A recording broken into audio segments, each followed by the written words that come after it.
அண்ணன் எவ்வளவு பணம் கொடுத்தாரு? 10 ரூபா கொடுத்தாருக்கா. அவ்வளவுதானே கொடுத்தாரு? ம். நீ செஞ்ச காரியத்துக்கு ரொம்ப கம்மியா கொடுத்திருக்காரு உன் அண்ணா. அக்கா வேணா நிறைய தரட்டுமா? ம்.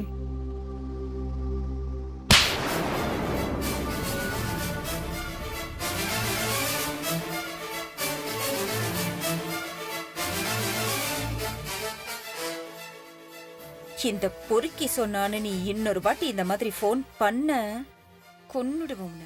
போ போட.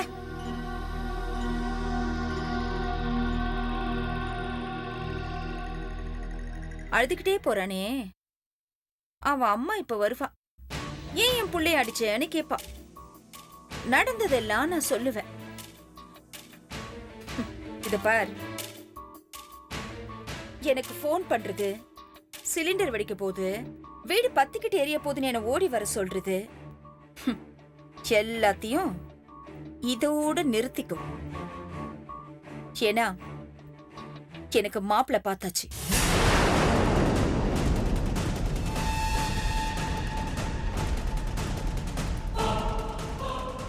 சீக்கிரமே எனக்கு கல்யாணம் நடக்க போகுது.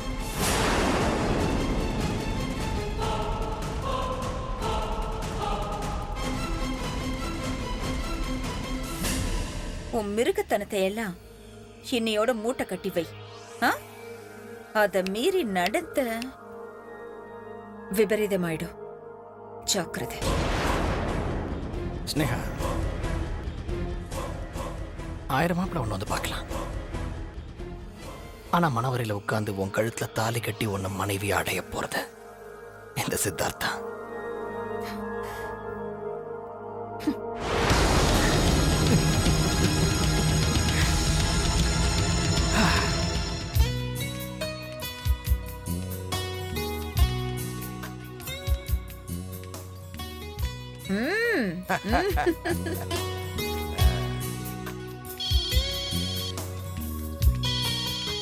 உங்களுக்கு அப்பா பாத்துப்பா.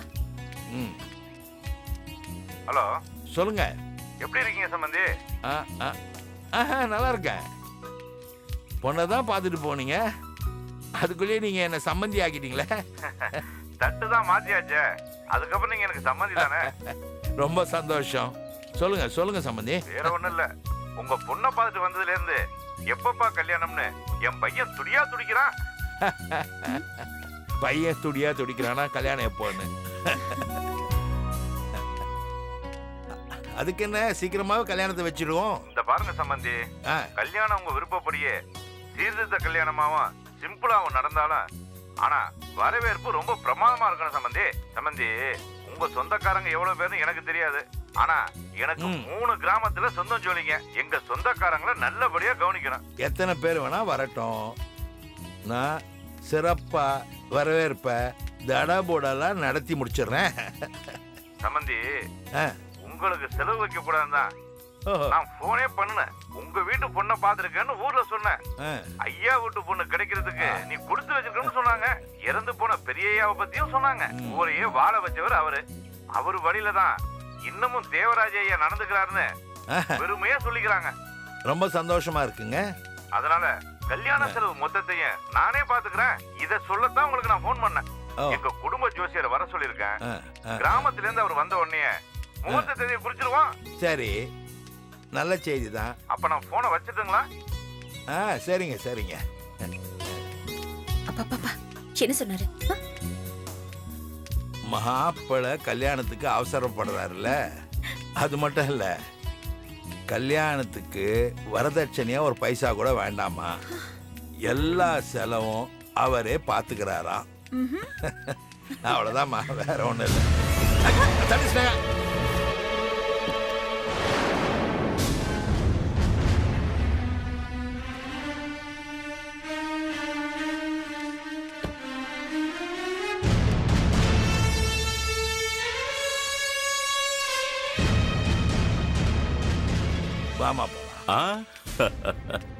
என்ன தேவராஜ், என்ன பார்த்ததும் ஒதுங்கி போற? என்ன மரியாதையா இல்ல பயமா? ரெண்டும் கிடையாது. துஷ்டனை கண்டா தூர விலகுன்னு சொல்லுவாங்க. ஓஹோ, நீ வாமா. என்ன அவசரம் தேவராஜ்? நான் காவ்யாவை தூண்டி விட்டு உன் வீட்டுக்கு கூட்டிட்டு வந்தேன்னு சொன்னேன். அதனால போலீஸுக்கு போக சொல்லி என் மருமகளை நீ தூண்டி விட்டுறியா? ம், ஏய், யார்கிட்ட என்ன பேசுற? நான் தான் பேசிட்டு இருக்கேன்ல. இத பார் சத்தியமூர்த்தி, மடியில கனம் இருந்தாதான் வழியில பயம் இருக்கும்னு சொல்லுவாங்க. ம். போலீஸ்ல போய் கம்ப்ளைண்ட் கொடுன்னு நான் காவ்யா கிட்ட சொன்னதும் வா போலான்னு நீ காவ்யாவை கூப்பிட்டல. அப்பவே நான் நினைச்சேன் காவ்யாவை கொல்றதுக்கு ஆள் அனுப்புனது நீதான்னு. ஓ. ஆ, என்ன சிரிக்கிற? உண்மையை மறைக்க சிரிக்கிறியா இல்ல காமெடி பண்றேன்னு நினைக்கிறியா? என்னப்பா சொல்றீங்க? காவியாவை கொல்ல ஆள் அனுப்புனது இவரா? ம், நானே தான். ம், அது ஒரு மிரட்டல். காவ்யா கிட்ட ஃபைலை கொடுத்து என் மகன் மேல நடவடிக்கை எடுக்க நீ சொன்ன விஷயத்த காவ்யா கிட்ட நீ நேர்ல பேசினதுல இருந்து உன் பேச்ச மதிக்காம காவ்யா உன்னை தூக்கி எரிஞ்சிட்டு போயிட்டா. எல்லாம் என் மைண்ட்ல ஓடிக்கிட்டே இருக்கு.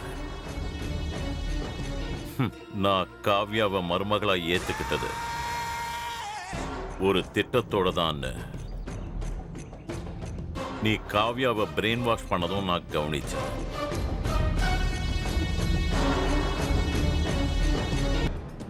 அந்த நிமிஷம் காவ்யா நீ சொன்னதை பெருசா எடுத்துக்கலனாலும் எதிர்காலத்திலையும் காவ்யாவை நீ திரும்ப பிரெயின் வாஷ் பண்ணக்கூடாதுன்னு நினைச்சேன். என்ன, நீ பேச்சாளர்னு எனக்கு தெரியும். நீ பேசி பேசி காவ்யாவை உன் வழிக்கு கொண்டு வந்துடக்கூடாதுன்னு யோசிச்சேன். காவ்யாவை நீ தேடி வந்து சத்தம் போட்டு போனது எனக்கு சாதகமாக்கிக்க நினைச்சேன். உங்க 2 பேருக்குள்ள பகை தொடரணும்னா பெருசா ஏதாவது செய்யணும்னு திட்டம் போட்டேன். ஆட்கள் அனுப்புன. கொள்ள இல்ல, உன் மேல பழிய போட. காவ்யாக்கு ஒரு சின்ன மிரட்டல். அப்பா, நாம இப்ப இவர் சொன்னது அப்படியே போலீஸ்ல சொல்லி காவ்யாக்கு உண்மையை புரிய வைக்கலாம்ப்பா. ரொம்ப புத்திசாலி. சொல்றாப்பா. போ, நான் சொன்னேன்னு சொல்லி போலீஸ்ல கம்ப்ளைண்ட் கொடு. உடனே வந்து என்ன அரெஸ்ட் பண்ணிடுவாங்க. கொலைக்காரன்னு உங்க மேல பழிய சுமத்தின இவர சும்மா விடக்கூடாதுப்பா. வாங்கப்பா, ஸ்டேஷன் போலாம். அவசரப்படாத ஸ்னேகா. நீங்க ஸ்டேஷனுக்கு போனாலும் சரி, காவ்யா கிட்ட இந்த உண்மையை சொன்னாலும் சரி, போலீஸும் என்ன ஒன்றும் பண்ண முடியாது. காவ்யாவும் நம்ப மாட்டா.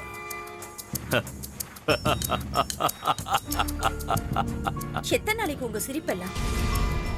என்னைக்கோ ஒரு நாள் காவ்யாவுக்கு உண்மை தெரியத்தான் போகுது. அப்ப நீங்க கம்பி எண்ணணும். அந்த நிலைமை எனக்கு எண்ணிக்கும் வராது. ஏன்னா காவ்யாவுக்கு என்ன பத்தின உண்மை தெரிஞ்ச அடுத்த நிமிஷம் அவ மூச்சை நிறுத்திடுவேன்.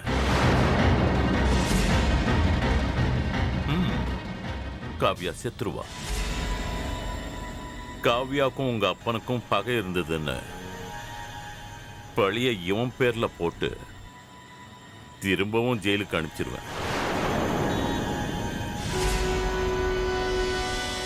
திரும்பவும் ஜெயிலுக்கா? அப்பா, என்ன சொல்றாரு இவரு?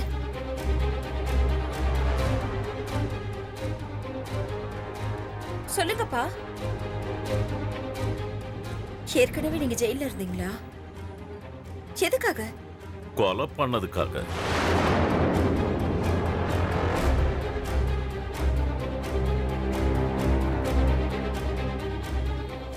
ஆ, இப்ப என்னை பத்தி யார்கிட்ட வேணாலும் சொல்லு. நான் சொன்னதை செய்வேன்.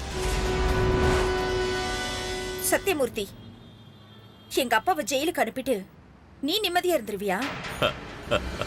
உன்னை நிம்மதியா நான் தான் இருக்க விட்டுருவேனா? உன் முகத்தெரிய கிழிப்பேன்.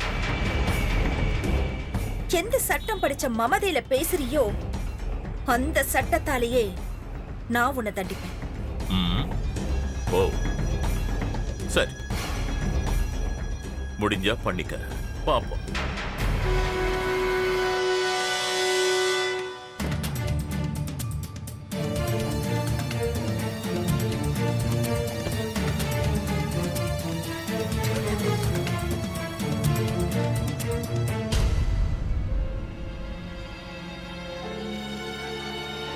பா, என்னப்பா நடந்தது? நீங்க ஏன்பா ஜெயிலுக்கு போனீங்க? சொல்லுங்கப்பா. சொல்றேம்மா, வா.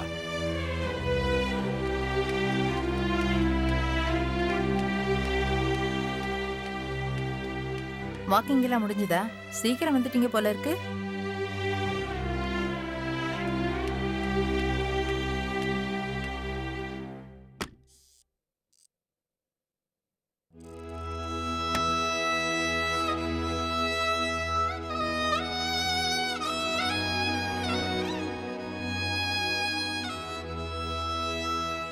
ஐயா,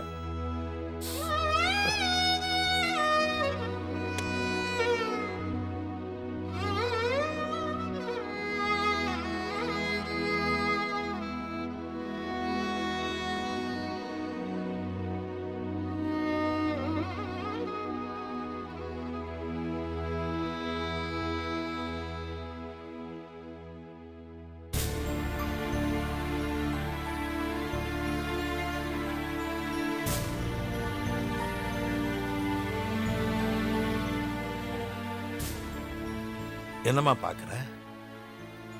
கடவுளை கூட கையெடுத்து கும்பிடாதவன் இவரை கையெடுத்து கும்பிட்றன்னு பார்க்குறியா?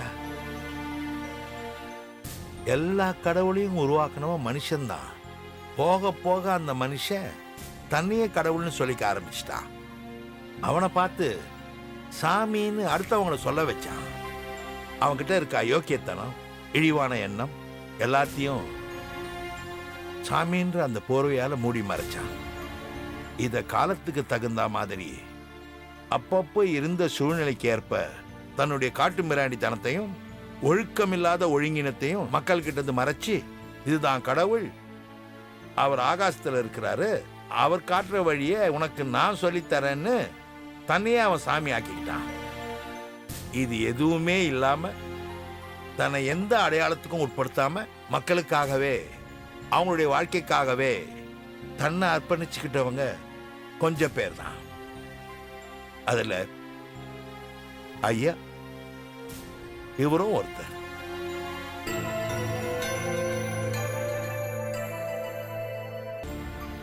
அவருடைய மூச்சு, அவருடைய நினைப்பு எல்லாமே அடுத்தவங்களுக்காக இருந்துச்சுமா.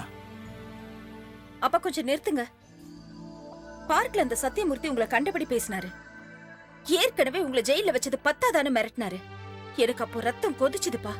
நீங்க கூல வேற ஏதோ கதை சொல்லிட்டு இருக்கீங்க. அவசரப்படாத ஸ்னேகா, நான் உங்ககிட்ட கதை சொல்லல. என்னுடைய வாழ்க்கை ஆரம்பிச்சத உங்ககிட்ட சொல்றதுக்கான ஒரு அஸ்திவாரத்தை போட்டாமா. என்னை ஜெயிலுக்கு அனுப்புறேன்னு சொன்ன அந்த சத்தியமூர்த்தி, அவன் யார் தெரியுமா? என்னுடைய உயிர் நண்பன்.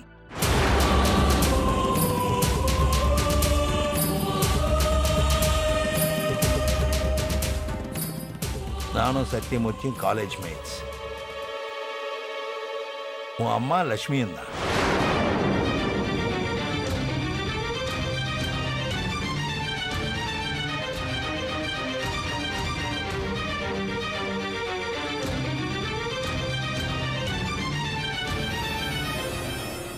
அந்த சத்தியமூர்த்தியை நானும் ஐயாவுடைய வளர்ப்பில் தான் படித்தோம்.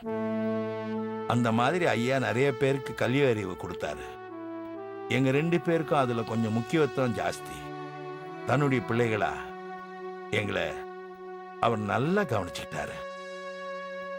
சத்தியமூர்த்தியை விட என் மேல ஐயாவுக்கு கொஞ்சம் பிரியம் ஜாஸ்தி. அதனால சத்தியமூர்த்திக்கு அப்பவே என் மேல பொறாம ஜாஸ்தி. அவன் வெளியில சிரிச்சிட்டு இருந்தாலும் உள்ளுக்குள்ள அவனுக்கு அந்த பொறாம வளர்ந்துகிட்டே இருந்துச்சு. காலமும் ஓடிக்கிட்டே இருந்துச்சு. ஏங்க இப்ப எதுக்கு திடீர்னு பழைய கதையில சினேகா கிட்ட சொல்லிட்டு இருக்கீங்க? மா காரணமா தாமா. அப்பா நீங்க சொல்லுங்க. நான் ஐயாவுடைய கொள்கைகளை அப்படியே ஃபாலோ பண்ணேன். அவர் மக்களுக்கு சொல்ல விரும்பின வாழ்வாதார நெறிமுறைகளை அவருக்காக மக்களுக்கு எடுத்து சொல்ற வேலையா அவர் சார்பா நான் பண்ணேன். என் படிப்பை பகுத்தறிவுக்கு பயன்படுத்தினேன். ஊர் ஊரா போய் ஐயா செய்ய விரும்பின கடமைகளை மக்களுக்காக அவர் சார்பா நான் செஞ்சேன்.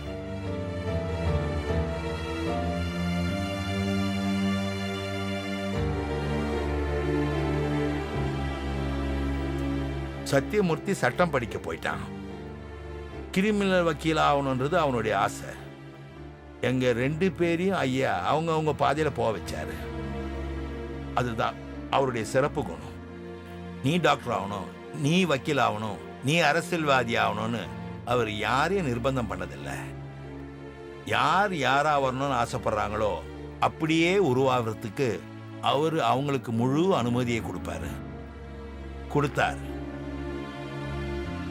மரத்திலிருந்து உதிர்ற இலைகள் எந்த இடத்துல விழும், எங்க போய் சேரணும்னு அந்த இலைகள் தீர்மானிக்கிறது இல்ல, காத்து தான் அதனுடைய திசையை தீர்மானிக்குதுன்னு ஒரு அற்புதமான எழுத்தாளர் சொன்னது எனக்கு இப்ப ஞாபகம் வருது.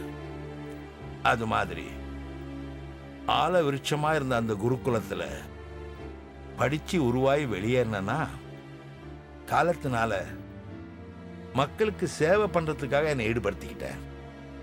அவன் படிச்சு ஒரு கிரிமினல் வக்கீல் ஆனான். கல்லூரியில படிக்கும் போது துளிர் விட்ட என் காதல் கல்யாணத்துல முடிஞ்சது.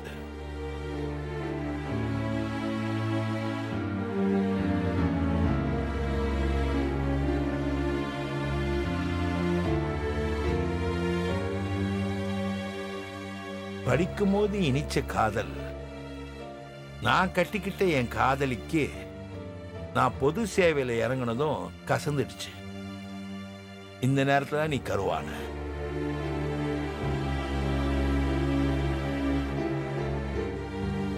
கிரிமினல் வக்கீல் சத்தியமூர்த்தி இந்த நேரத்துல தான் கிரிமினலாவே மாறினான். ஐயாக்கு இருந்த கோடிக்கணக்கான சொத்து அவன் கண்ணை உறுத்துச்சு. அந்த சொத்தை எடுத்து இல்லாதவங்களுக்கு கொடுக்கிற உரிமையை ஐயா எனக்கு கொடுத்திருந்தாரு. அது இன்னும் அவனுக்கு ஆத்திரத்தை உண்டு பண்ணுச்சுமா. சத்தியமூர்த்தி தான் படிச்ச சட்டத்தை வச்சு பெரிய திட்டம் போட்டான். என்னப்பா திட்டம்? ஏன்பா நிறுத்திட்டீங்க? அதெல்லாம் ஒண்ணும் இல்லம்மா. எதை சொல்றது எதை விடுறதுன்னு அப்பா யோசிக்கிறாரு. ஏங்க போதுங்க, 2 பேரும் போய் ஃப்ரெஷ் ஆயிட்டு வாங்க, நான் டிஃபன் எடுத்து வைக்கிறேன். மா என்னை ஏதோ டைவர்ட் பண்ண பாக்குற. அப்பா இன்னும் என் கேள்விக்கு பதிலே சொல்லல. லட்சுமி, நீ போய் டிஃபன் எடுத்து வை, நாங்க வந்துடுறோம். அது என்னங்க பெரிய வேலை, மீதியும் சொல்லி முடிங்க. என் கையில இருந்த ஐயாவுடைய கஜானா சாவி அவன் கைக்கு வரணும்னு சத்தியமூர்த்தி பெரிய திட்டம் போட்டான். அதனுடைய உச்சகட்டமா ஐயா ஒரு நாள் கொலை செய்யப்பட்டுட்டாரு.